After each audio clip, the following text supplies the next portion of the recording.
Bonjour et bienvenue pour ce nouveau page à page consacré au premier tome de Wildcats Origins qui réédite les premiers épisodes de la série Wildcats de Jim Lee. Nous sommes en 1992. Jim Lee a quitté Marvel et le succès d'X-Men où il a vendu plus de 8 millions d'exemplaires et il va partir à l'aventure, créer Image Comics et lancer sa propre série.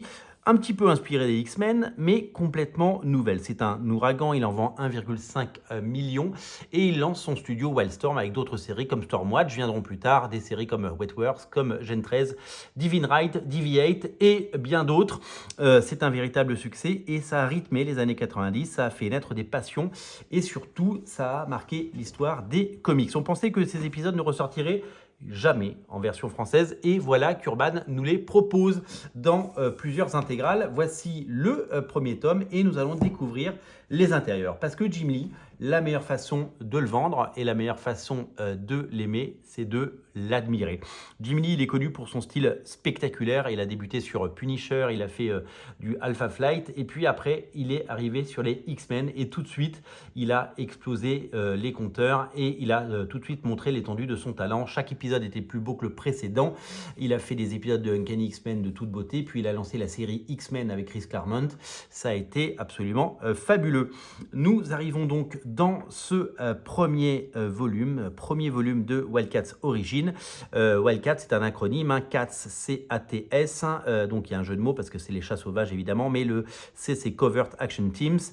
C'est tout simplement une équipe d'action avec une équipe composée d'extraterrestres qui eh bien, doit protéger la Terre d'une autre menace extraterrestre. Donc c'est les Demonites contre les Cherubim et ce sont deux races qui s'affrontent un petit peu comme les Kree et les Skrulls si vous voulez.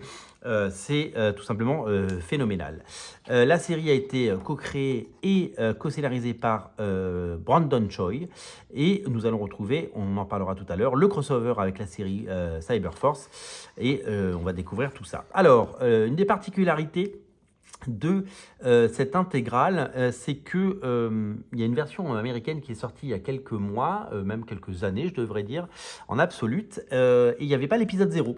L'épisode 0, il est dessiné par Brett Booth. Brett Booth, le dessinateur, vous le savez, de Gunslinger Spawn.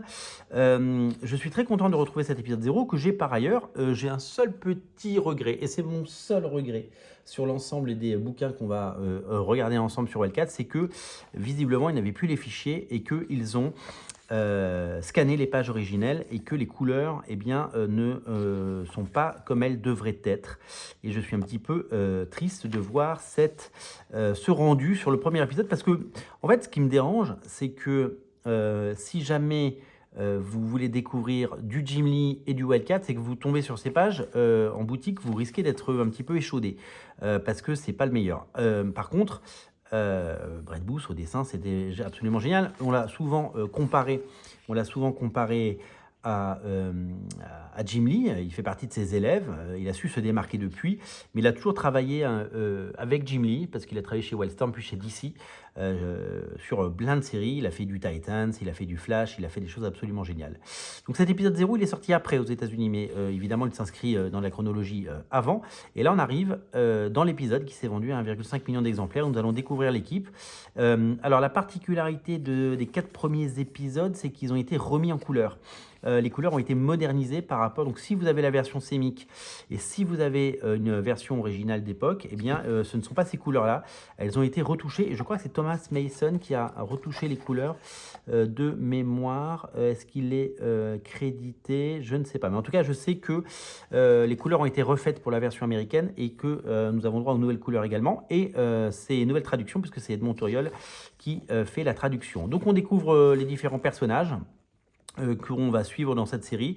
Là, c'est Spartian, c'est le leader, c'est un peu le Cyclope. Il y a Maul, qui est un peu le Colossus. Il y a Warblade, qui est une sorte de Wolverine. Lui, c'est le sorte de professeur Xavier, c'est Hemp. Et donc, ils viennent tous d'une galaxie lointaine et ils vont protéger la Terre d'une autre menace. Regardez comme ils sont méchants. Le premier épisode, tout en beauté, eh bien, nous montre et nous dévoile eh bien, les différents personnages, dont le personnage de Vaudou, que vous voyez ici, personnage qui a eu droit à sa série régulière à l'occasion des New 52.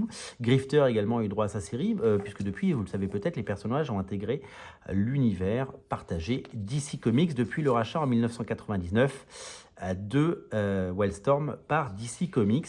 Et donc voilà, Ezilot qui arrive à la fin, la guerrière, sorte de guerrière Amazon, un petit peu, alors on dirait un peu une ninja, on dirait un peu une Wonder Woman, et vous allez voir, c'est tout simplement magnifique. Deuxième épisode, tout en beauté, on voit Lynch qu'on retrouvera plus tard dans la série Gen 13, si vous avez lu Gen 13, et bien, faut s'imaginer qu'à l'époque, Jim Lee a pris le risque fou et insensé de lancer sa propre série avec des personnages inconnus et que le public a répondu présent. Il aurait pu se planter, et tout aurait pu arriver. Hein, des artistes qui ont lancé des nouvelles séries, il y en a eu plein à toutes les époques et elles n'ont pas toujours marché. Et Jim Lee était un peu la superstar de l'époque, c'est toujours une superstar, mais il était déjà particulièrement doué. Et il a réussi à imposer ses personnages et à imposer son style, si bien qu'il a vendu des millions d'exemplaires. Et dès le deuxième épisode, il y a un crossover avec les Youngblood de Rob Liefeld, avec Shaft, avec Bedrock, avec Vogue, Chappelle et j'ai oublié son nom à lui, mais je vais le retrouver parce que je fais ça de tête, évidemment.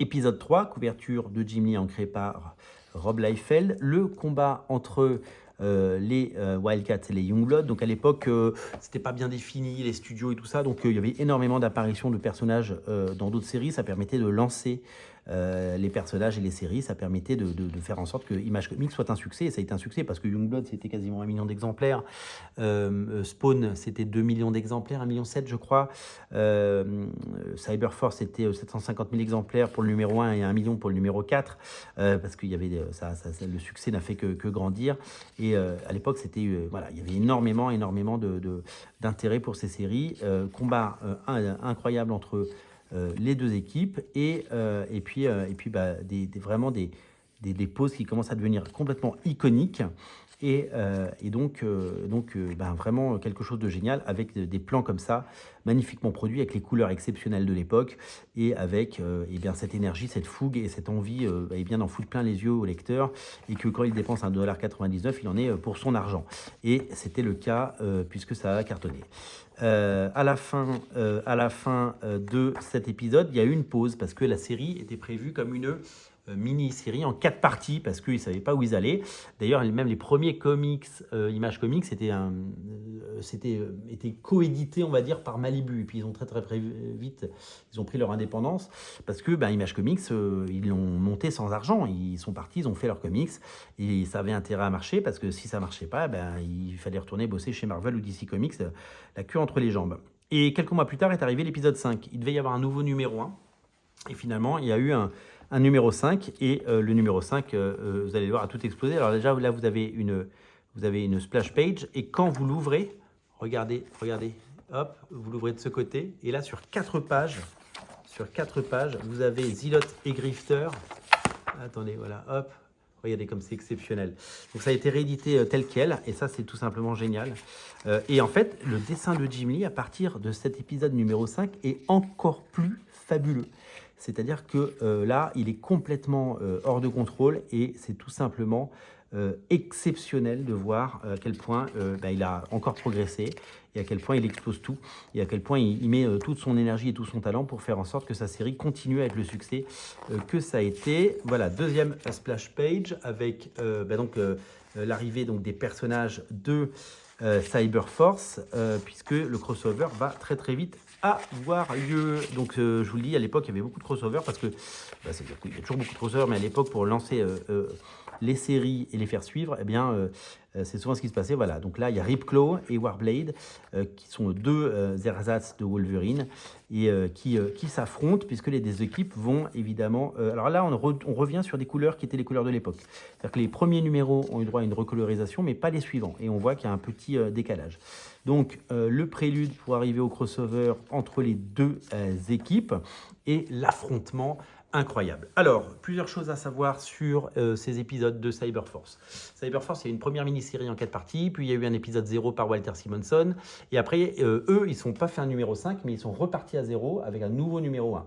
Et à l'occasion de cette nouvelle série régulière Cyberforce, il y a eu ce crossover Killer Instinct, dessiné d'un côté par Marc Silvestri et de l'autre par Jim Lee, deux dessinateurs qui ont officié sur les X-Men à une époque. On a longtemps dit que Marc Silvestri et Jim Lee étaient fâchés parce que Jim Lee aurait pris la place de Marc Silvestri sur les X-Men. Non, Marc Silvestri, il avait fait les X-Men pendant 3-4 ans.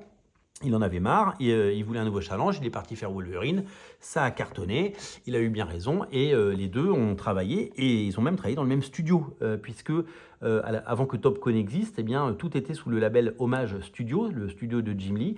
Il y avait aussi Wild Sportaccio de Wetworks, et qui avait fait les X-Men aussi.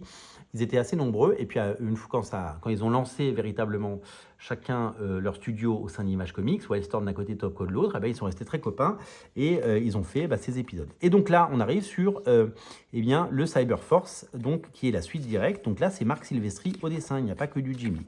La deuxième chose à savoir sur ces épisodes, eh bien, c'est qu'ils sont également édités chez Édition Réflexion, puisque Édition Réflexion édite la série Cyberforce. Il y a déjà 2 tomes qui sont sortis.